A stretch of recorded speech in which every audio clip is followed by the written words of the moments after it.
Grrr. Food thief strikes again.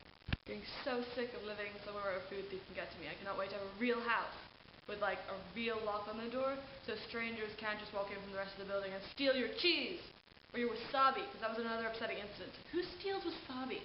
What are you going to do with wasabi by itself? You didn't take any of the rest of my sushi making stuff. Did you want wasabi?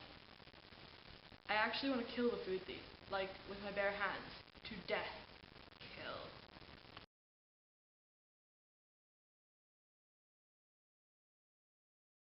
This is the day of an election, and I really totally forgot about it until some guy tried to make me vote. Politics is boring. By that I mean that actual politics is boring, but the theory of politics I actually find kind of interesting. Just like the dynamics of power and how you decide what kind of system to set up. I think that's actually kind of a more interesting sort of dilemma than current kind of politics. I'm just recording this on the 6th of May, which is the day of the actual general election in the UK. And I have to say I ventured outside like once today and like once yesterday, and both times I was accosted by people trying to get me to vote for... I actually think they're both for the Green Party, but I have to say I'm terrible. I think technically I possibly could vote in this country, but my response is now, not a citizen, not voting, and I feel kind of bad for being that mean to them, but it was funny. And they were annoying. As far as I can tell, they have a hung parliament. I'm including a link in the doobly-doo down bar Jeff thing to kind of explain what that means. So basically no party won an outright majority of the parliamentary seats, which means that they are now having to try and create a coalition. So basically right now the Lib Dems are like the really, really pretty girl at a party, and the two others are kind of like the mediocre-looking guys who, they're courting her, and she's just playing it up because she knows that once they get what they want from her, they're just not going to call her back.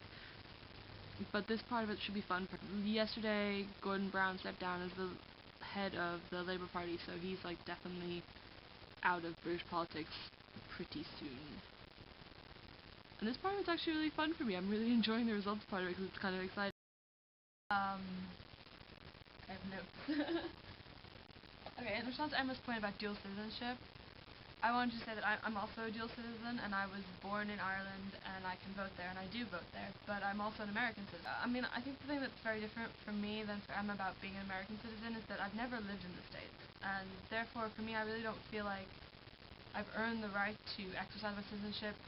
And quite apart from that, because I don't have any state residence, I think registering to vote for me would be quite a problem in the States. And also the States just kind of frustrates me. I'm not there, so I don't feel involved enough in the politics at all. And if I were to vote, American politics doesn't have a direct impact on my life, so I don't feel like I just sort of moral or like personal level, I don't think I have the right to vote. Technically, I might be able to wrangle it from, I might be able to register, I'm not sure, I've never really looked into it. But as an Irish citizen, I feel it's important to vote just because I do live there, and I don't know, it's such a small country that, my vote does count, I feel. I've only really voted in like 2 elections. I voted in the referendum about the Lisbon Treaty, and I voted in the last Irish general election. It was just actually, I feel quite strongly about the fact that Ireland is in the European Union. I think it's a very positive thing for us, and I think it's very important that we continue to value that and stuff like that. So I was very I'm quite pro-Lisbon, but then again, really complicated treaty. But anyway, so that was an important vote for me, and I actually missed the second vote on that referendum because I was out of the country, and I had been living in Switzerland, so I didn't realize I had to register for a postal vote, so I didn't get to vote, and then I was actually really upset about that at the beginning of this year. So, in response to Emma's point about feeling like because she's a dual citizen and not born in the States and can't become president, that her vote is lesser than other people's.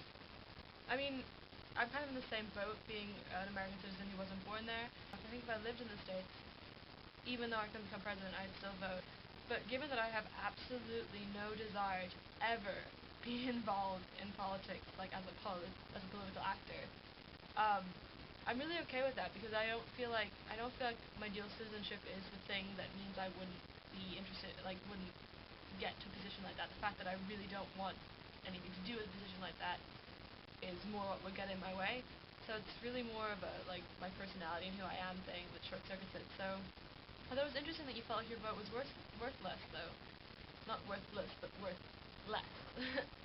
And I think it's kind of unfortunate. I don't know, I just thought it was a really interesting point, and I don't know, it just ties into a whole bunch of stuff I'm interested in about national and cultural identity. So, I don't know. I'm sorry that you feel like your vote isn't worth as much. That's sad. I'm giving you like a political hug. That must look so stupid. I also thought it was interesting that both Danny and like you guys said you don't vote, but you both seem to have like really different reasons. Like Emma's, you really felt like because of your dual citizenship that meant that you weren't, I don't know, enough part of or involved in either of the democracies you're a citizen of to want to vote or to feel obligated to vote. And Danny, you seem to think that voting was really important, but you haven't done it. Dude, you should have voted in these elections. You should totally have been registered. I don't know, Danny, you need to figure out your voting stuff, because I was really confused. Like, you said you had vote by, I don't know, proxy or something with your parents. I don't feel like, I've never heard of that. So, I just thought it was interesting that you both kind of had the same actual, like, actions, but very different thought processes behind why you felt the way you did about it. The sort of Farmville dude. Farmville / practice governance idea. I don't know. I feel like you both have. Farmville for me is problematic because it's Farmville, seriously.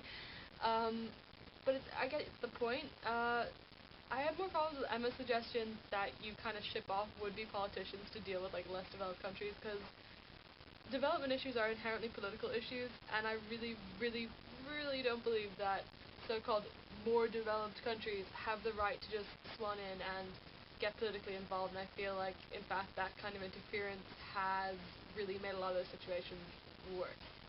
So I vote no on sending random would-be American presidents to Darfur or Rwanda. But I see your point, like fixing an actual governance issue as opposed to Farmville is definitely a plus. I mean, I honestly think the best way to do that, if you were to pursue that idea, would be to have some sort of like simulation along the lines of, I don't know, a game or something like that. But then again, a computer simulation like that, you'd have to understand enough about the game itself in order to see whether or not the candidate was playing it well, and I can just foresee that getting as corrupt in any case and just becomes somewhat impracticable after a certain point.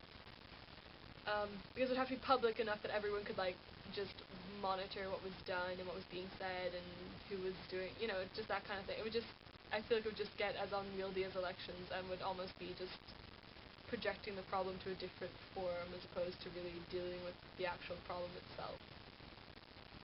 So I don't know, it's one of the things you have to think very carefully about how to do it, and I don't know. But I mean, making politicians play Farmville could just be funny. That could be quite amusing.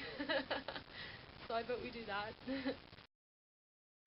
She mentioned how we all know each other, and it really is kind of, I'm the only person who's like actually met everybody else on the channel. Me and Danny have been really close friends for like 3 or 4 years. God, I like have to work out what day it actually was. But anyway, we went to school together and we graduated from the same secondary school. So we both did the IB together. So we've known each other from that, and we've been pretty close since.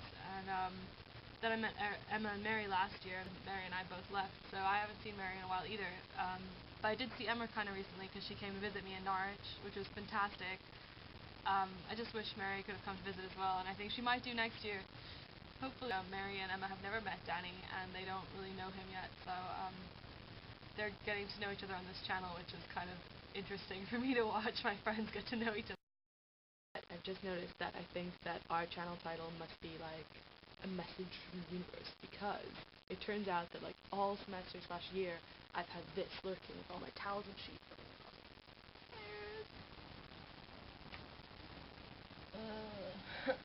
I have my first exam today. I just want to curl up and melt.